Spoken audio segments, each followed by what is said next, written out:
मिलावट और मिलावट के साथ नकली दवाओं की बिक्री, इस सवाल पे क्यों नहीं आते? उस सवाल पे क्यों नहीं आते कि अभी पिछले दिनों जो परीक्षार्थियों ने, छात्रों ने, नौजवानों ने प्रयागराज में इनके जो निरंकुश नौकरशाह हैं उनको जनशक्ति का एहसास कराया। सरकार झुकी और फैसला हुआ परीक्षाएं होगी। लेकिन उसमें देखिए कलाकारी, एक ही तिथि में 2 परीक्षाएं। क्यों? कौन सा मानक है ये?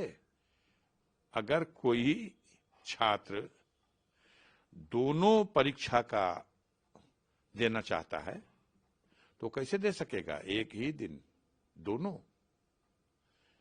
ये धोखा है नौजवानों के साथ, उसके भविष्य के साथ। इन बातों से ध्यान हटाना है तो ताजमहल की बात करना है। जिसका अपना खुद कोई इतिहास नहीं होता वो इसी तरह से दूसरों के इतिहास को देखता है और जलता है।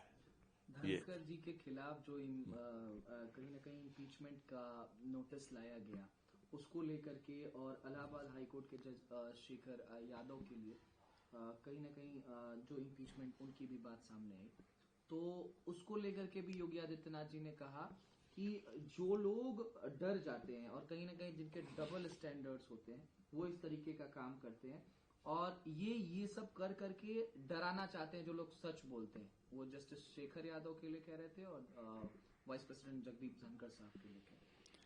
अब जो भी कह रहे थे, मुझे लगता है कि शेखर यादव वही है जिन्होंने एक खास समुदाय को लेकर ठीक है, मुझे लगता है कि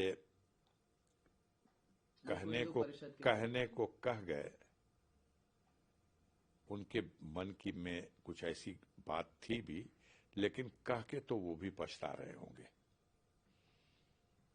ये चीजें अगर ऐसी कोई चीज उनके मन के अंदर थी तो भी एक मंच से तो नहीं कहना चाहिए। अब वो पता नहीं क्या है, ये उस कहा जाता है कि विद्वानों के जिह्वा पर सरस्वती का वास होता है, तो चूंकि मन मैला था तो सरस्वती की ही कृपा होगी जो उनके मुंह से ऐसी बात, उनके मन की गंदी बात भी निकल गई। अब निकल गई तो पछता तो वो भी रहे हैं, और क्या इसको कोई जायज ठहरा सकता है? कोई नहीं जायज ठहरा सकता। वो भी संविधान की सौगंध लेके पद को ग्रहण किए और ऐसे पद पर आसीन है कि उस पर हम कमेंट नहीं करना चाहते, लेकिन उन्हें शर्मिंदा होना पड़ा है। माननीय सर्वोच्च न्यायालय ने संज्ञान लिया, माननीय उच्च न्यायालय ने भी आप ही लोगों के मीडिया को देखने से लगा कि उनकी सीट भी चेंज की गई।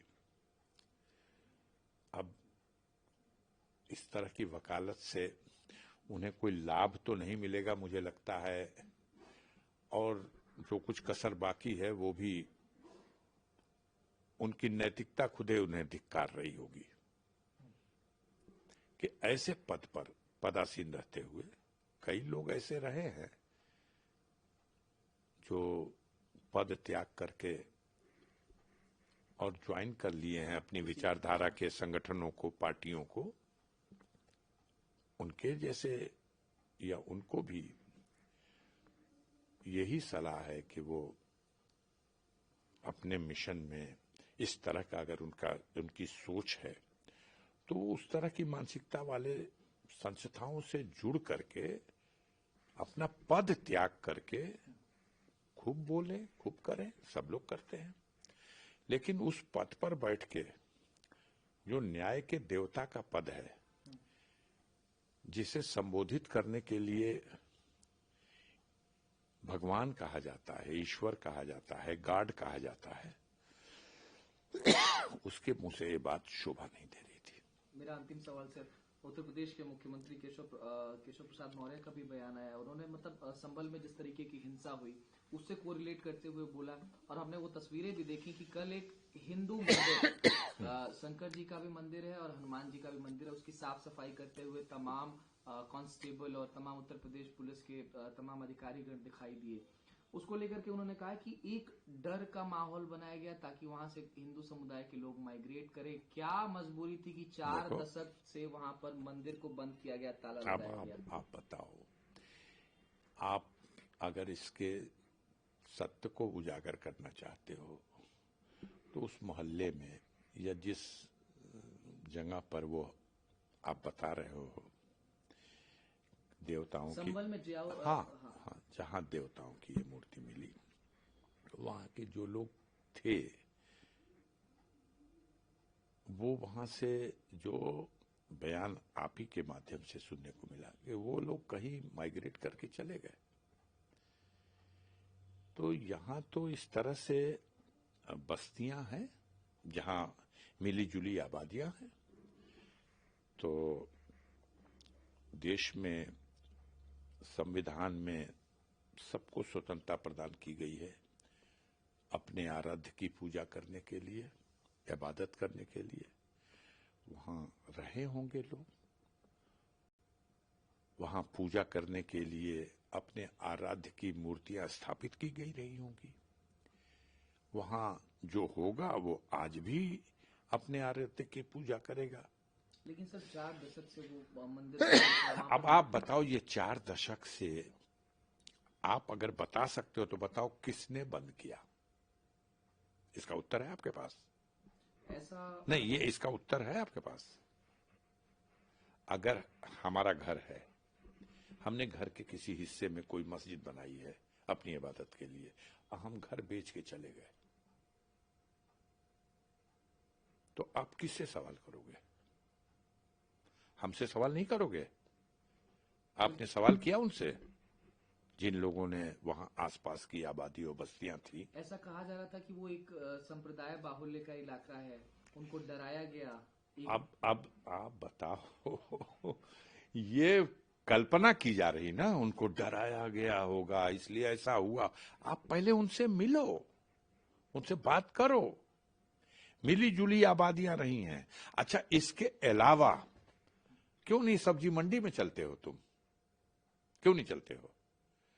तुम्हें ड्यूटी दी गई है कि तमाम उन बातों को जिससे समाज में कटुता फैले उसी पे बात करो।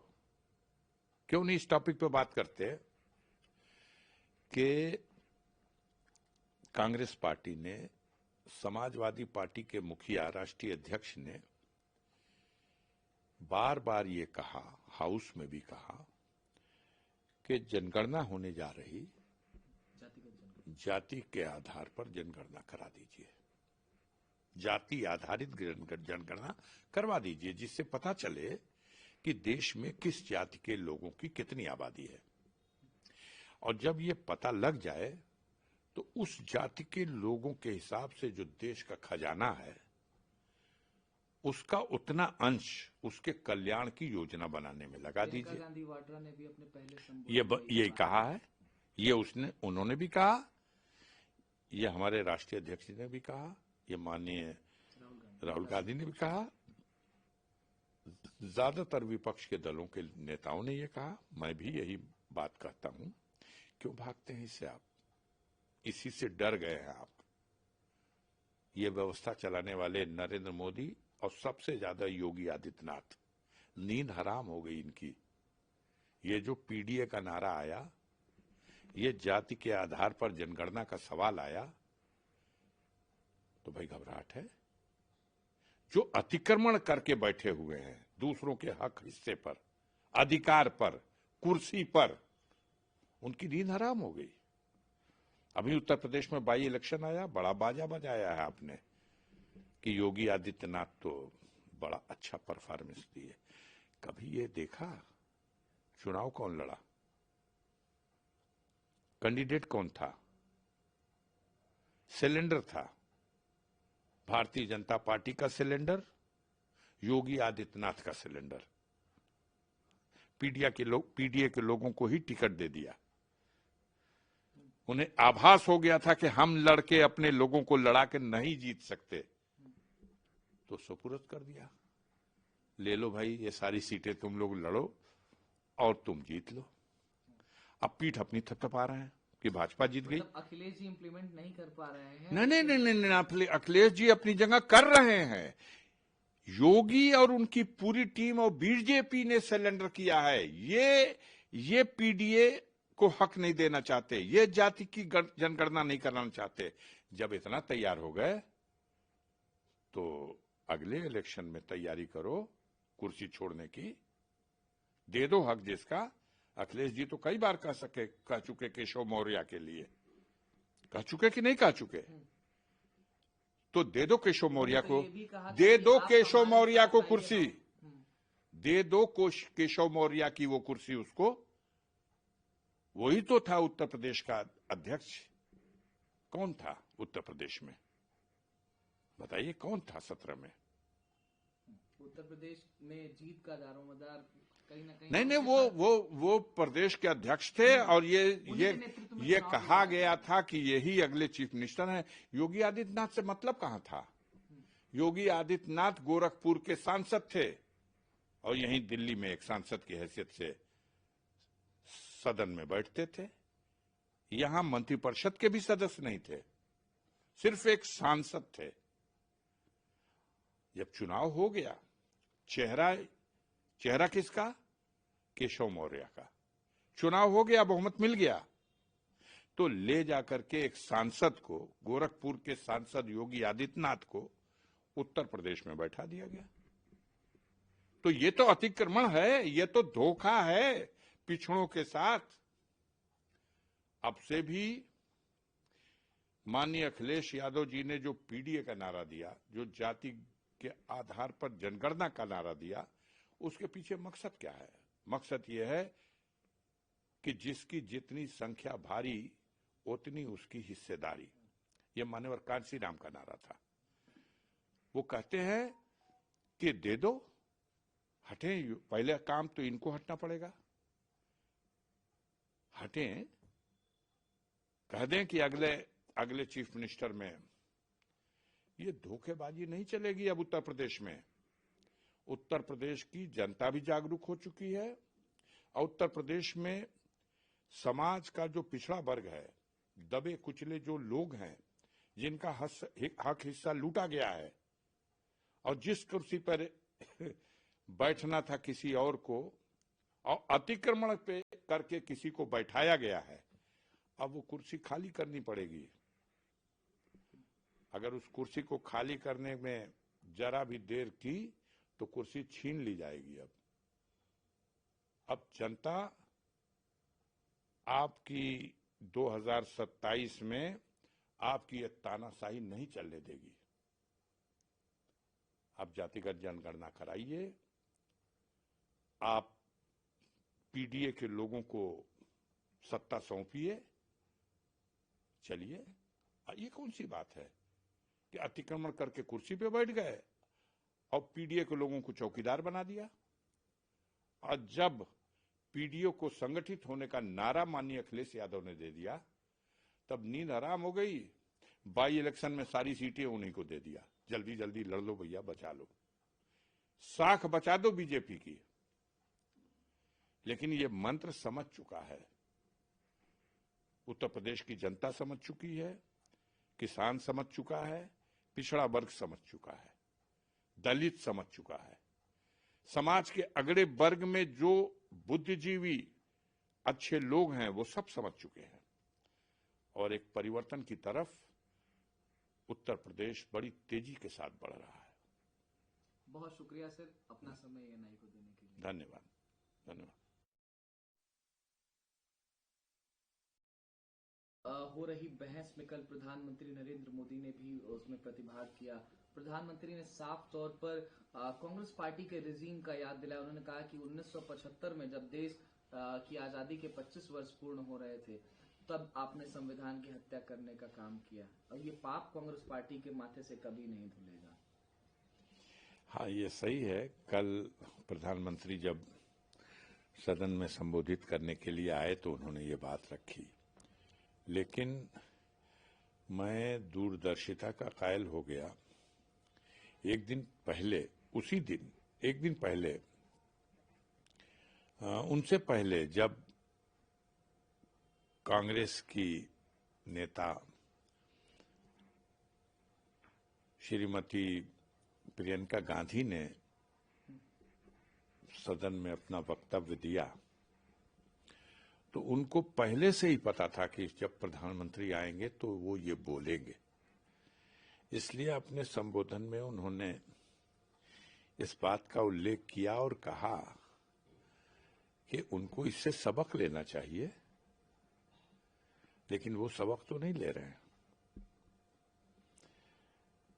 एक बात कल उनके संबोधन में लगी, खींचा तो बहुत लंबा उन्होंने, लेकिन था क्या उसमें?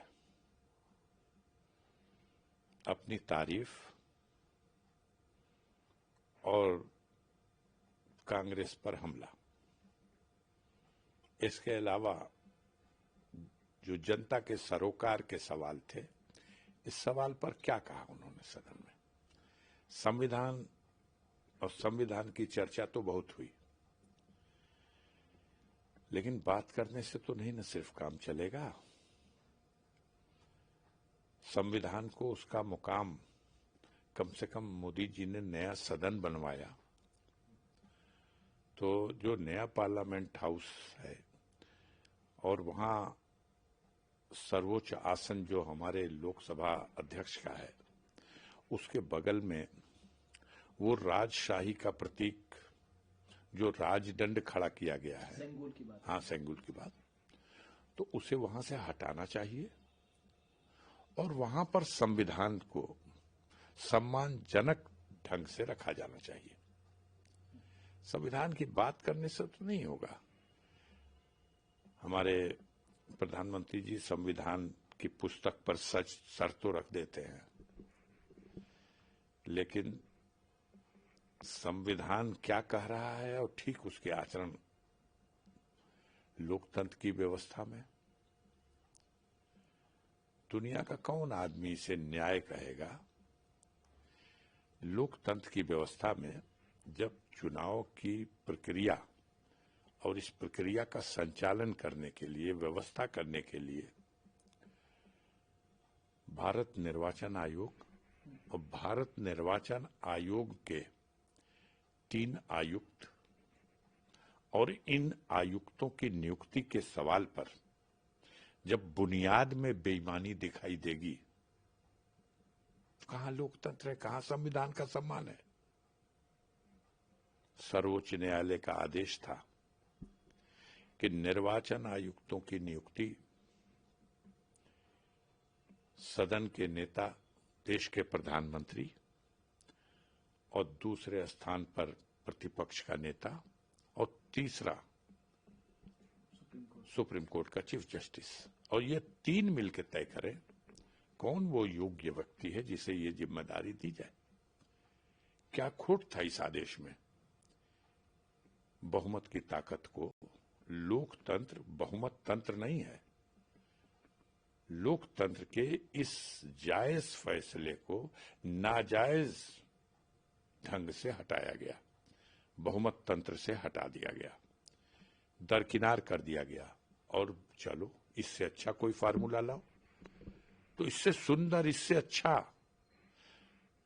जो कानून लाया गया वो क्या है? अदना साधारण आदमी कहता है कि ये बेईमानी है। एक प्रधानमंत्री खुद होंगे, एक प्रधानमंत्री द्वारा नियुक्त जो उन्हीं के मंत्रिपरिषद का एक सदस्य होगा वो होगा, और एक प्रतिपक्ष का नेता होगा। साफ बेईमानी दिखाई दे रही।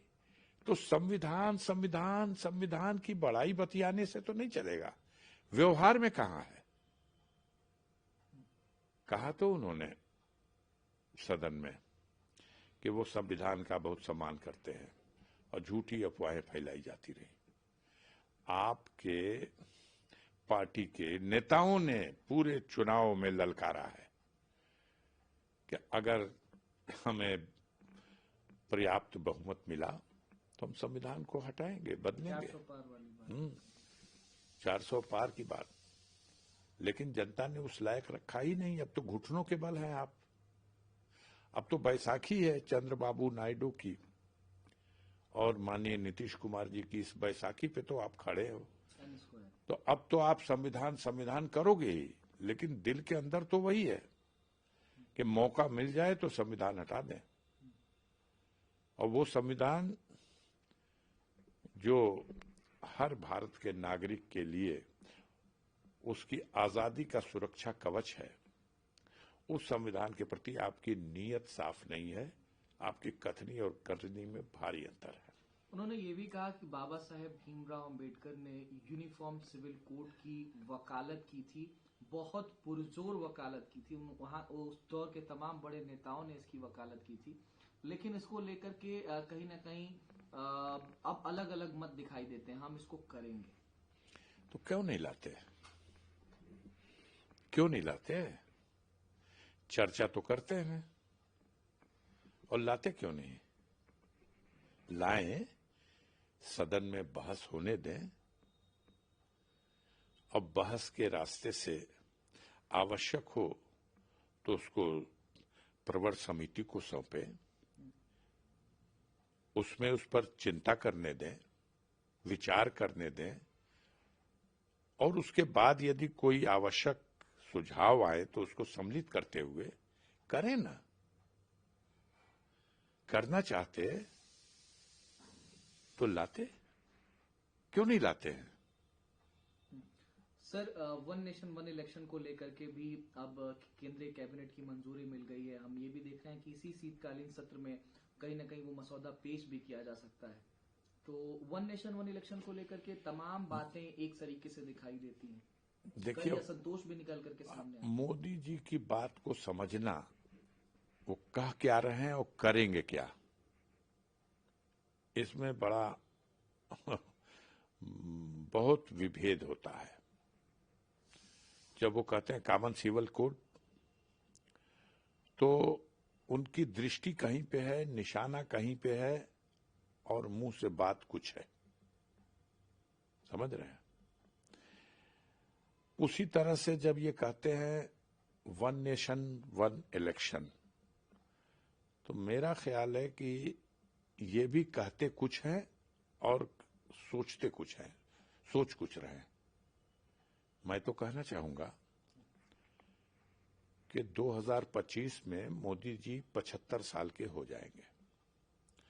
उन्होंने, उनकी पार्टी ने एक बना रखा है नीति कि जो 75 साल का हो जाए वो सक्रिय राजनीति से और चला जाए उधर मार्गदर्शन मंडल में।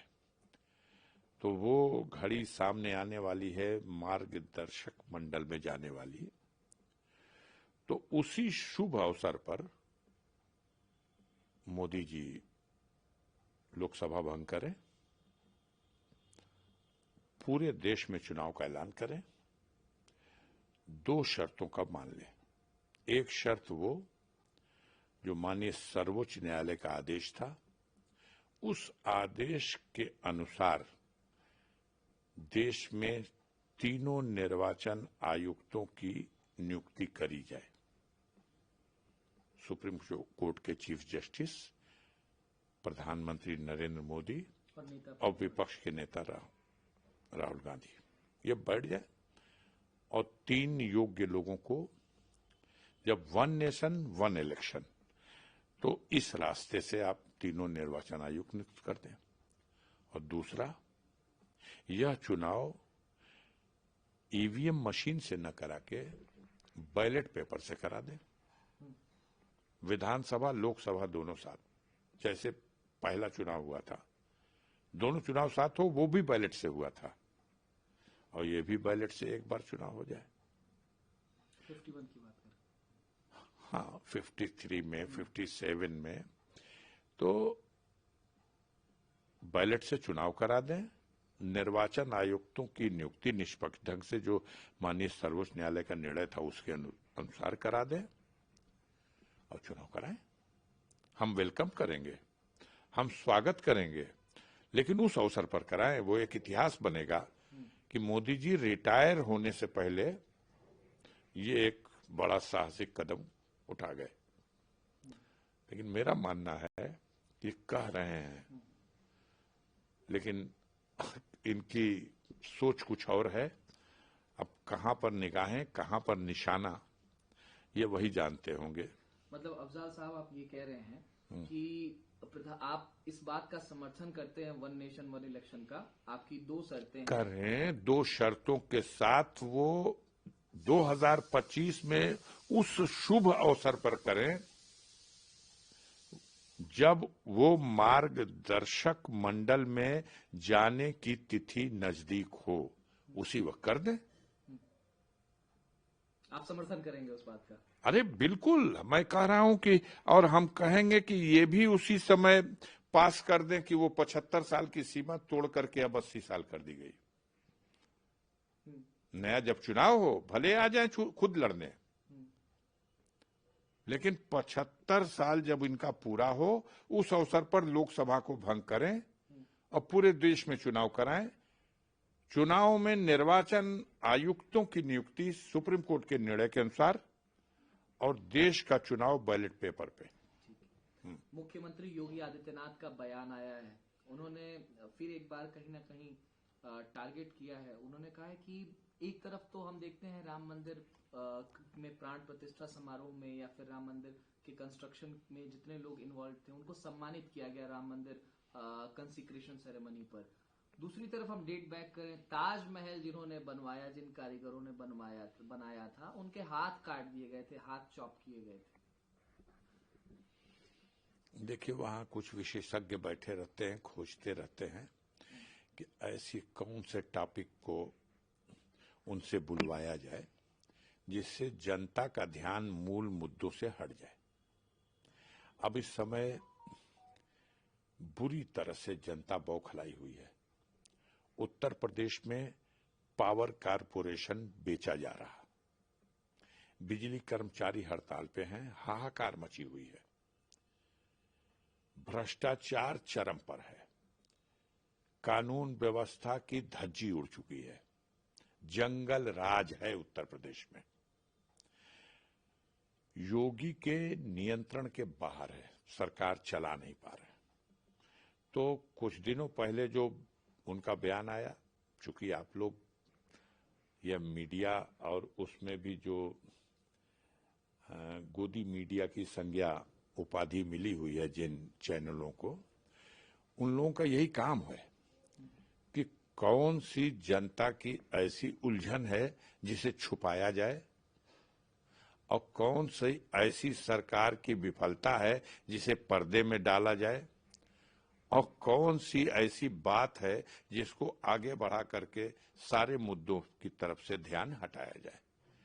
तो ये सब बयान कहां हो रहा, क्यों नहीं इस बात पे बयान आ रहा कि 400 और 450 रुपए किलो लहसुन का दाम है बाजार में। एक बार योगी आदित्यनाथ उत्तर प्रदेश के मुख्यमंत्री हैं, इस सवाल पे क्यों नहीं आते कि बाजारों में जो महंगाई बढ़ी हुई है